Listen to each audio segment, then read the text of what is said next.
Hey friends, Stacy here with Kzoo Keto, and I'm bringing you another cookie recipe. Have you ever had Keto Chow? If not, or if so, and you haven't seen it, check out this video up here. This is us trying out a few different Keto Chow flavors. We actually really like Keto Chow, but it is kind of on the pricey side, so we don't really get it that often. You can get a subscription for it, which makes it a little bit cheaper, but we don't go through it fast enough to do that, so we just don't get it very often. I did find out that you can get some bundles and you can get some single packs and you can get some of the big bags like we've gotten in the past on Amazon, and I can put links for those down below, some of the ones that we've tried and liked.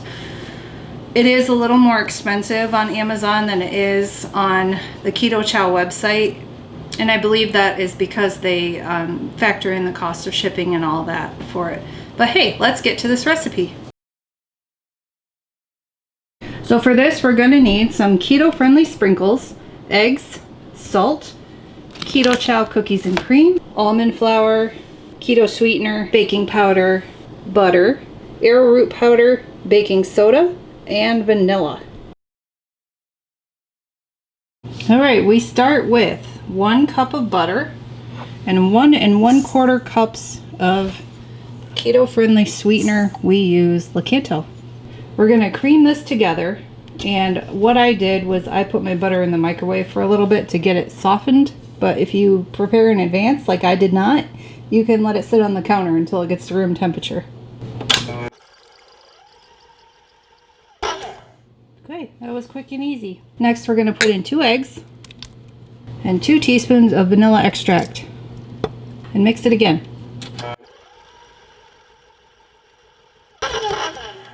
Now we're going to add in 1 teaspoon of baking powder, 1 teaspoon of baking soda,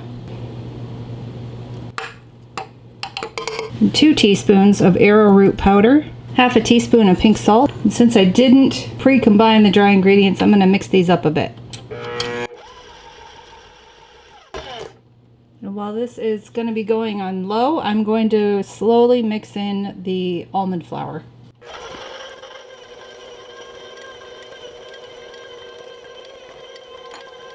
Last, we're going to add in the Keto Chow. This is the equivalent to 2 scoops. I happen to be running low on my sprinkles, so we're just going to throw these in what's left, and normally I would put in about 1/4 cup of sprinkles. I did get these on Amazon some time ago, and I haven't been able to find them again since, but I will look for some kind of low carb equivalent for sprinkles, sugar-free, and see if I can link that for you down below. Here's our dough. It's going to go in the fridge for 30 minutes so that it can firm up a little bit and makes it easier to scoop them into cookie shapes. We set the oven for 350 degrees. Cookie dough has chilled for half an hour. I have my 1.5 inch cookie scoop, I believe is what that size is. And I have a glove on to help me to not get cookie dough all over my hands. Just gonna fill it up about that much, throw it in my hand, round it out, throw it on the cookie sheet. You can make these cookies bigger or smaller depending on how you want them. Just know that that is, you know, if you change the size of them, you're gonna have to adjust your cooking time as well.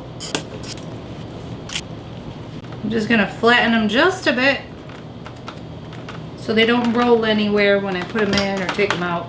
They're going to go in the oven for 11 to 13 minutes. They're done. So what I ended up doing was letting them sit on the cookie sheet for a couple of minutes after they pulled them out, because otherwise if you try to get them off of there before that, they're too delicate and they're going to fall apart. So let them cool on the cookie sheet for a couple of minutes, then transfer them to like a wire rack or something.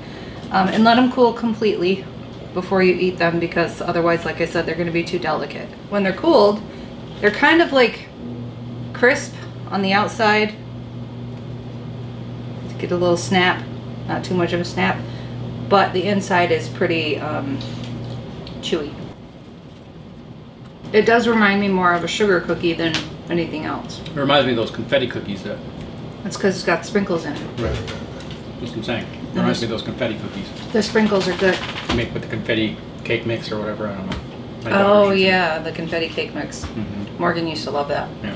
My daughters used to make cookies out of that. But this is a really good base too, so I'm going to explore other avenues using the base. Yeah, some keto frosting. I feel like you could almost put like some keto-friendly chocolate syrup on them. And then kind of give you a little more of that cookies and cream ice cream with chocolate syrup flavoring. It does kind of taste like ice cream though, doesn't it? To me, in a way. Yes, a little bit. It's like ice cream in cookie form. Hey, we're making a video here. Shut up. You don't get these. So if you try this, I would love to know what you think. If you make any changes, please let me know. I'd like to try it. I think nuts. You always want nuts in everything. No, that's not. Tastes good. Dessert. See you, bye. Thanks for watching.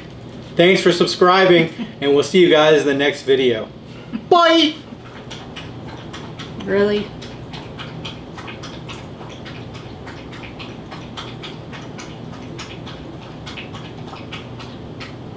Are you good? Helps if I have it plugged in. Whatever. Stop talking, dummy. But where in the fridge is it gonna go? Because there's too much shit in here.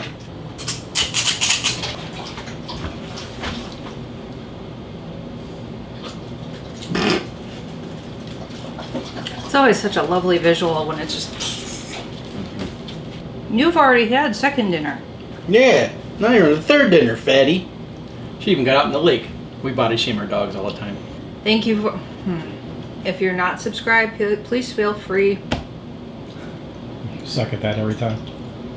Of course, it doesn't cost you anything, but it does help us. What am I saying? You got gas. What? You got gas.